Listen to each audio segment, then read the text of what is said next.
Datangkan Sergio Aguero, niscaya Lionel Messi akan bertahan di Barcelona.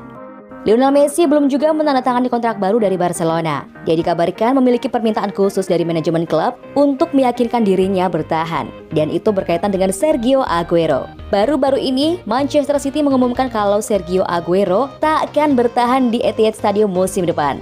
Dikarenakan kontrak pemain berkebangsaan Argentina tersebut bakal berakhir pada musim panas mendatang. Situasi tersebut memungkinkan klub-klub peminat untuk merekrut Aguero tanpa mengeluarkan biaya transfer.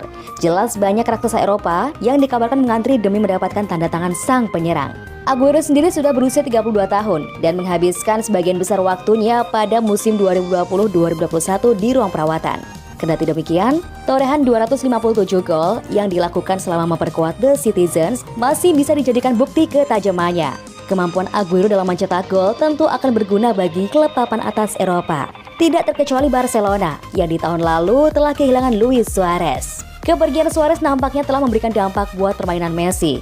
Dia membutuhkan waktu untuk menemukan kembali performanya karena harus beradaptasi dengan bomber Barcelona lain seperti Anthony Griezmann dan Ousmane Dembele.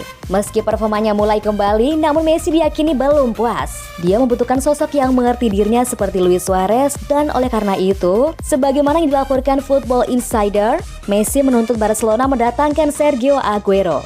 Kehadiran Aguero bisa menambah keyakinan Messi untuk membubuhkan tanda tangannya di kontrak baru. Dan mungkin pria berusia 33 tahun itu bakal menghabiskan sisa karirnya di Camp Nou.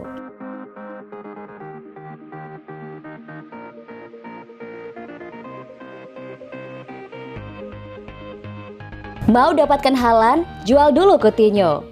Beberapa pemberitaan mengungkapkan kalau Barcelona tertarik mendatangkan Erling Braut Haaland musim panas ini. Sebelum itu mereka diyakini harus menyelesaikan permasalahannya terlebih dahulu dengan salah satu pemainnya yakni Philippe Coutinho. Sektor depan menjadi salah satu perhatian Barcelona pada musim panas nanti. Tidak peduli dengan fakta bahwa mereka memiliki banyak penyerang handal seperti Anthony Griezmann hingga Ousmane Dembele. Meski terlihat mentereng, namun lini depan Barcelona sejatinya kekurangan sosok striker sentral yang mumpuni. Pemain asal Denmark, Martin Braithwaite, mulai menunjukkan performa apik musim ini, tetapi dirasa belum cukup buat klub sekelas Barcelona. Haaland jelas berada satu kelas di atas Braithwaite meski usianya jauh lebih muda, dan terbukti dari catatan golnya. Kualitas Haaland dalam urusan menjebol gawang lawan terlihat dari catatan 49 gol dari 49 penampilan di semua ajang bersama Borussia Dortmund. Tidak heran kalau Barcelona dikabarkan sangat menginginkan jasa pemain berkebangsaan Norwegia tersebut.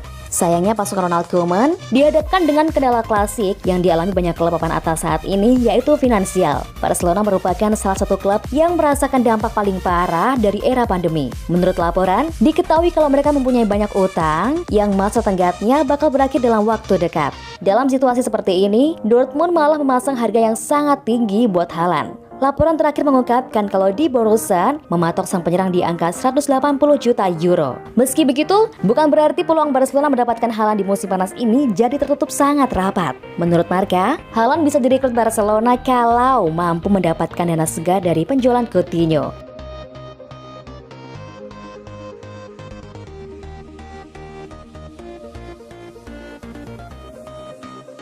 Kisah cinta bak dongeng Lionel Messi dan Antonella Roccuzzo. Lionel Messi terlahir di Rosario, Argentina pada tahun 1987. Antonella Roccuzzo, wanita cantik yang terlahir pada tahun 1988 juga di Rosario, Argentina. Saat itu Messi yang berusia 9 tahun bisa bertemu dengan Antonella yang baru berusia 8 tahun. Pertemuan mereka terjadi di rumah Lucas Scalia, sepupu Antonella dan teman Messi. Di tengah permainan, Antonella mendatangi keduanya dan bertanya apakah mereka membutuhkan sesuatu. Messi jatuh cinta pandangan pertama.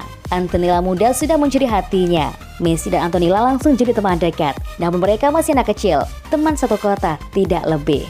Ayah Messi memutuskan berkunjung ke Barcelona. Satu-satunya tujuannya adalah berharap anaknya bisa mengenakan kostum Barca. Inilah yang memisahkan Messi dengan Antonella. Jarak jadi halangan hubungan pertama mereka. Meski terus berusaha menjalin kontak, teknologi saat itu tidak terlalu mendukung hubungan mereka berdua yang nyaris putus. Pada 2005, tragedi teman Antonella meninggal dunia karena kecelakaan justru menyatukan keduanya. Saat itu Antonella baru 17 tahun dan menjalani masa-masa sulit. Begitu memahami kesulitan Antonella, Messi langsung terbang ke Argentina untuk menemui cinta pertamanya itu. Hubungan keduanya baru diketahui publik pada saat Messi berusia 21 tahun. Teman Antonella yang membocorkan, mengatakan bahwa Messi dan Antonella sudah menjalin hubungan sejak 2007.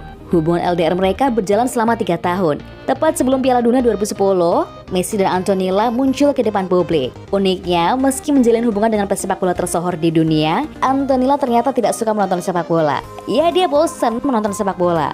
Pernikahan dengan Antonella berjalan lancar. Sesuai harapan, tidak ada kontroversi apapun. Mungkin ini adalah hari terpenting dalam hidup Messi di luar sepak bola. Mereka dikaruniai 3 buah hati, yaitu Thiago Messi Roccuzzo, Matteo Messi Roccuzzo, dan Ciro Messi Roccuzzo. Kisah cinta Messi dengan Antonella bisa jadi salah satu kisah cinta terbaik di dunia sepak bola. 2 anak kecil yang jatuh cinta di pandangan pertama, bertahan selama puluhan tahun sampai akhirnya menikah.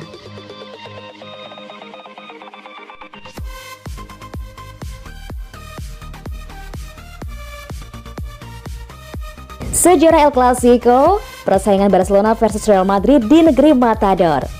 Pertemuan antara Real Madrid dengan Barcelona di duel klasik bertajuk El Clasico merupakan pertandingan yang dinantikan jutaan pasangan mata di seluruh dunia. Pertandingan tersebut bukan hanya terbesar di Spanyol, tapi juga di seluruh dunia. Real Madrid dan Barcelona telah bertemu satu sama lain lebih dari 200 kali sepanjang sejarah.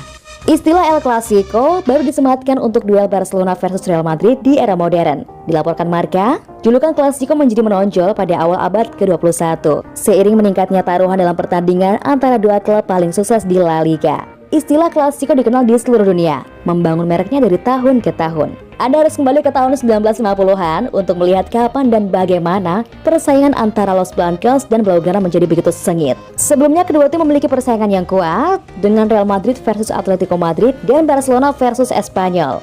Namun meski bukan derby secara geografis, jargon Clasico dalam 20 tahun terakhir telah digoreng dengan sangat baik, yang didukung dengan datangnya bintang-bintang lapangan hijau dari seluruh belahan dunia kedua klub tersebut. Tak ayal persaingan Barcelona dengan Real Madrid di era modern pun telah membuat reputasi masing-masing klub tumbuh dan semakin dikenal seluruh dunia. Pertumbuhan ini dapat dikaitkan dengan banyak pertempuran individu. Yang masih segar diingatan adalah persaingan individu macam Cristiano Ronaldo dengan Lionel Messi, atau antara Jose Mourinho dan Pep Guardiola. Persaingan telah merembes keluar dari La Liga dan Copa del Rey. Meskipun di kompetisi Eropa jarang terjadi, pertemuan Barcelona dan Madrid di kompetisi benua biru pun sangat dinantikan.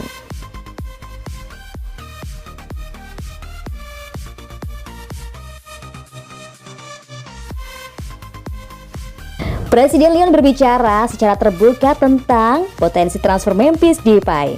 Presiden Olympique Lyonnais, Jean-Michel Aulas, telah berbicara tentang Memphis Depay, kapten klubnya yang kontraknya habis pada musim panas nanti dan sangat terkait dengan kepindahan ke FC Barcelona. Saya tidak punya kata-kata buruk untuk dikatakan tentang dia. Saya akan menghormati keputusannya.